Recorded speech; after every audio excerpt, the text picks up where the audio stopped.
Hey there guys, and welcome back. On this week's show, we're going to repair a souvenir glass.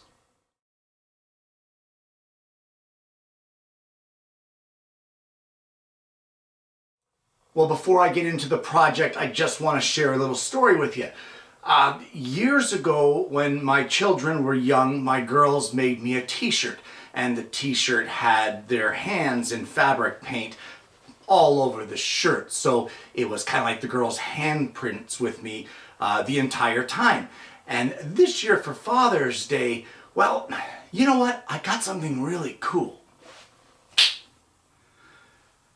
And what I got was this apron, a new shop apron, but here in the lower half, I have in red my oldest daughter's handprints, and in yellow my youngest daughter's handprints, and of course down just a little bit below the cute little white ones, that is my granddaughter.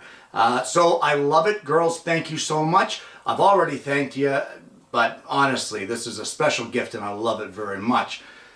So it just seems fitting now that today on the show I'm doing something that involves my youngest daughter. And her boyfriend went on a vacation, and they ended up in a place where they bought a glass, and it was a stemmed glass, and over time, of course, they use it. That's what you do with glasses, and over time it got broken. So she brought it to me and said, "Dad, can you fix it?" Well, let's head over to the bench and I'll show you the problem with fixing this glass. Well, the biggest problem with fixing this glass is the fact that a huge portion of the stem is actually missing. It was shattered and in little tiny shards, and there's absolutely no way to glue this back together in any kind of conventional way because, of course, the pieces no longer mate perfectly. Now, I considered making a mold and replacing this center section here with clear resin. But I want to try something different because I don't really think the resin will apply to this project.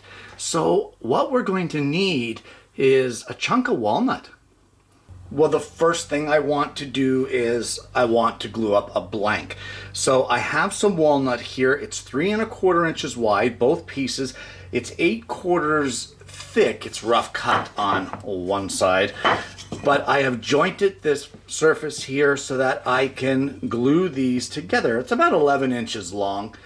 The length right now isn't that important because we're going to trim that up later.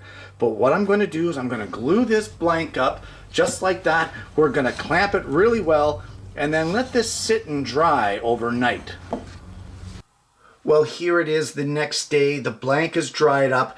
I've cut it down to a more usable size for this project, and I've knocked off all the corners to make the initial roughing a little easier.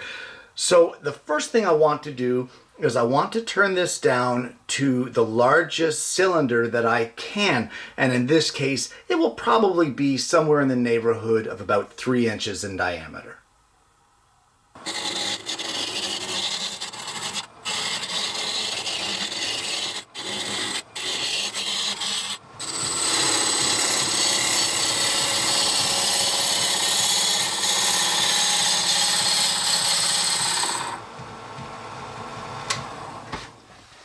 Now for the next step, I really want to get this chucked up into my 4-jaw chuck.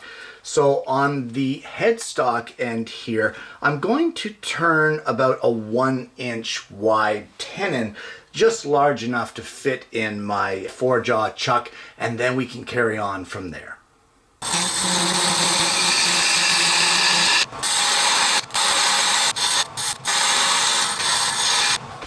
Well, with our piece chucked up, the first thing I want to do is I want to make sure that this end is squared off. So we're going to take some light passes and just square off that tail end of our project.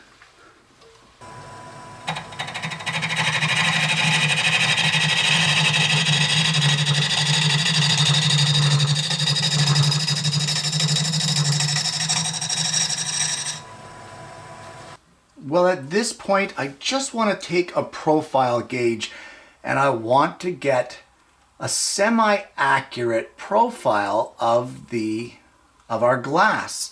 or at least the bottom little section here.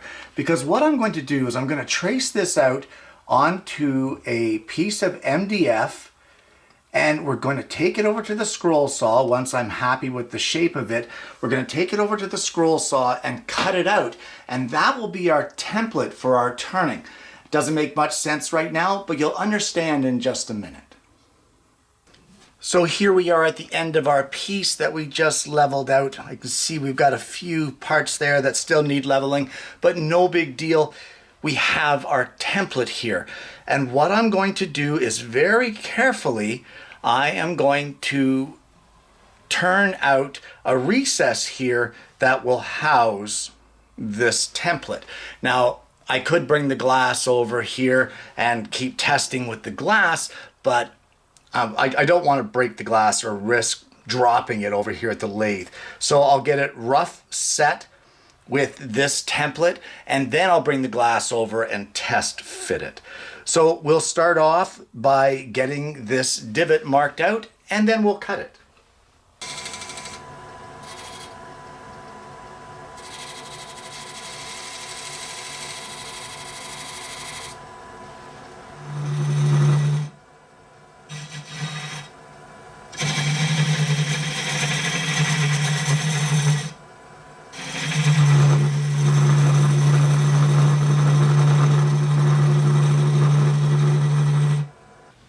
I have my recess partially turned, and I've decided that for the stem that's going to extend down into the wood here, I think I would like to use a Forstner bit hole and drill that just so I don't have to get in there and turn it. It doesn't have to be perfect here, it just needs to be a recess for that stem to be in. So what I'm going to do is I'm going to drill this with a 5/8 diameter Forstner bit, which is the thickest part of the stem here, and we'll drill it to the proper depth, and then I'll continue turning after that.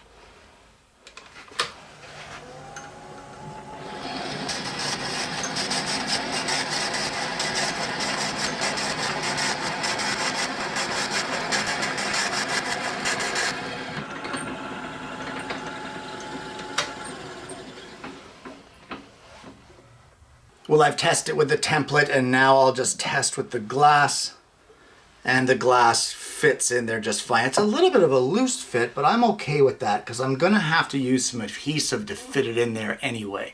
So this inside section here now is done for all intents and purpose, and I want to support this end now. So I'm going to get a tailstock up there, and then we can move into turning the outside of our piece. Well, I want this project to be about 4 1/4 inches long. So that will be the first mark I'm going to put on our base here. At 4 1/4. That will be the very bottom of our project. Looks like I need to get a smaller tool rest as well. So I'll just put this mark here.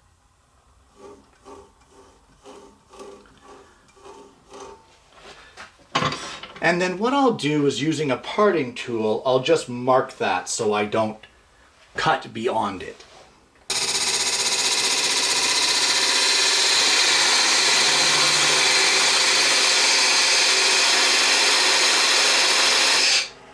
Now, in case you haven't put it together yet, what I am doing is making a new stem and base for this glass. So I want to start tapering this section here in. You want to make sure that you know exactly where your hole ends in your project so that you don't taper it too much and cut it away. So what I'm going to do is I'm going to start tapering this in so that I can get that shape that I need, and we will also start tapering this section here to get it so that it looks right against the glass.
So we're slowly getting the shape that we want in through here. Again, I can't stress enough to make sure that you know where your holes are, because if you cut too deep in here, you're going to cut right through and separate these pieces. So I'm going to carry on. We're going to taper this down fairly thin. This is pretty much where our holes end, right here at this section. So I'm going to leave this egg cup style thing intact. I'm going to round this off a little bit here, but we're going to bring this down to a nice taper as well as thin out our base.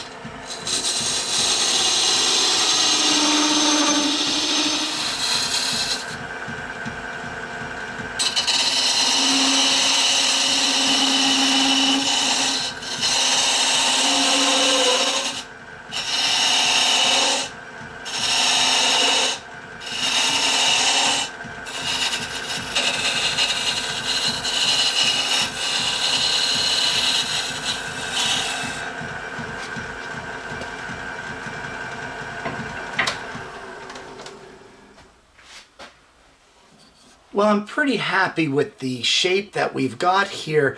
So I'm going to get in here with a parting tool and bring it down to just a small little stem. Then I'm going to sand this up, sand it all the way to 320. And then once I get that done, we'll take some of these walnut chips and burnish it. When I get to the burnishing, I'll come back and I'll show you how to do that, just in case you don't know. And from there, it's just a matter of applying a finish.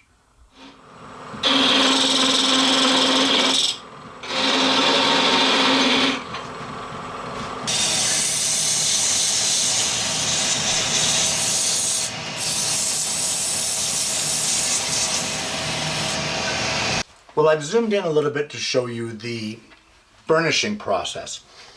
I have here a bunch of the walnut shavings. We're going to turn the speed up just a little and apply these shavings to the wood as it's spinning. And hopefully the camera will show you the difference that it makes.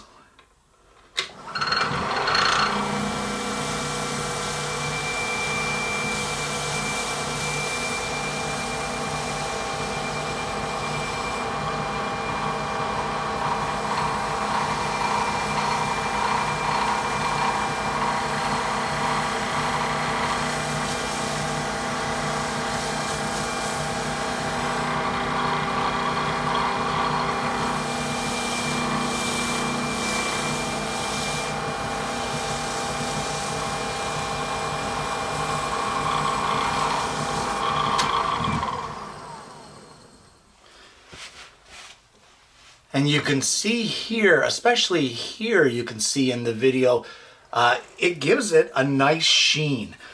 So at this point now, there's really not much to do other than apply the finish and then glue our glass, or our part of our glass, in place.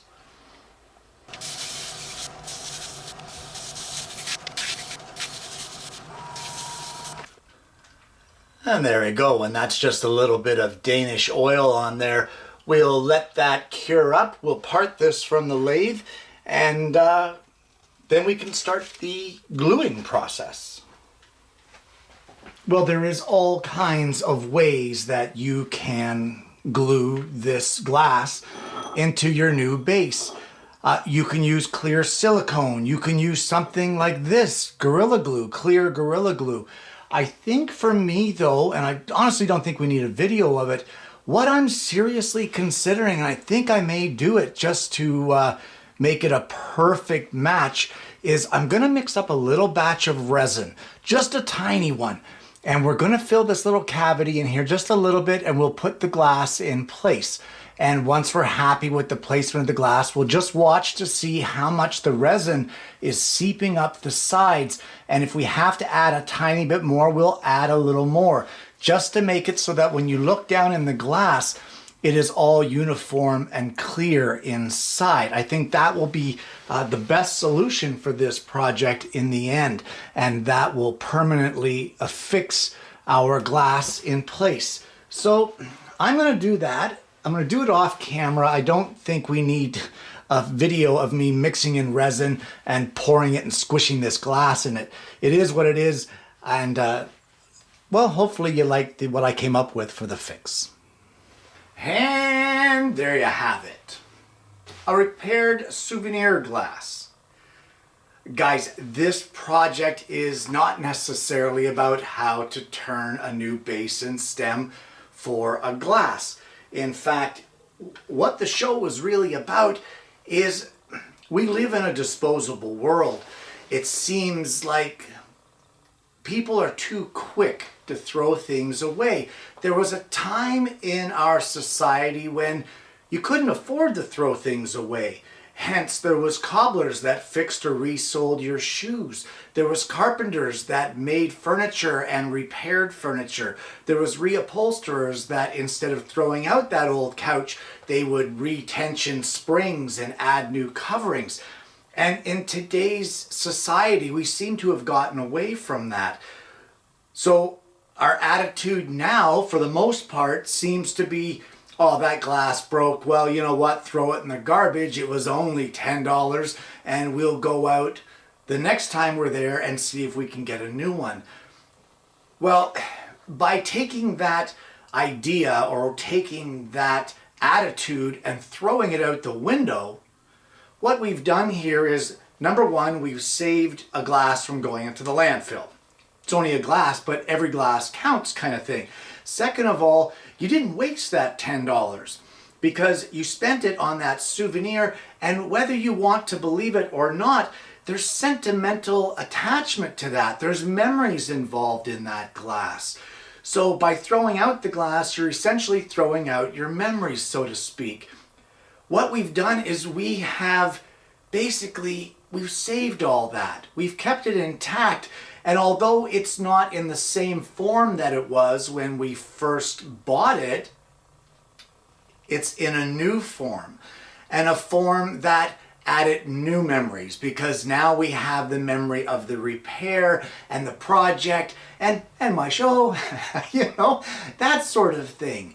There's more to life than a disposable world, and you can't just throw everything away. Sometimes it's worth a little bit of effort to get in there and repair something and to make it new again.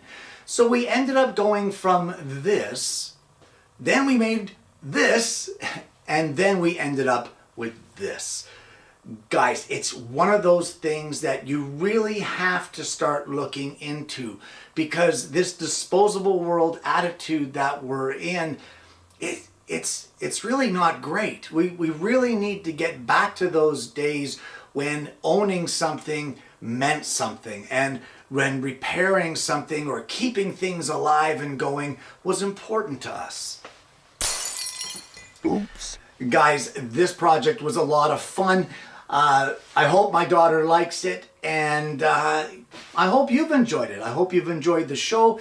I hope that maybe by viewing this show, even if you'll never repair a stem glass in your life, maybe it'll make you think next time before throwing something in the trash, maybe, you know, you might want to look into trying to repair it and thinking about how you can do that. I want to thank you for tuning in, guys. If you haven't already, please don't forget to like and subscribe. Click the bell so that you don't miss the notifications of future episodes of the show. I want to thank you for the dedication to the program. I want to thank you for joining me today for this. I want to thank my kids for this awesome, swanky shop apron. And I hope you're going to join me again next week when I bring you yet another Alternative Tuesdays.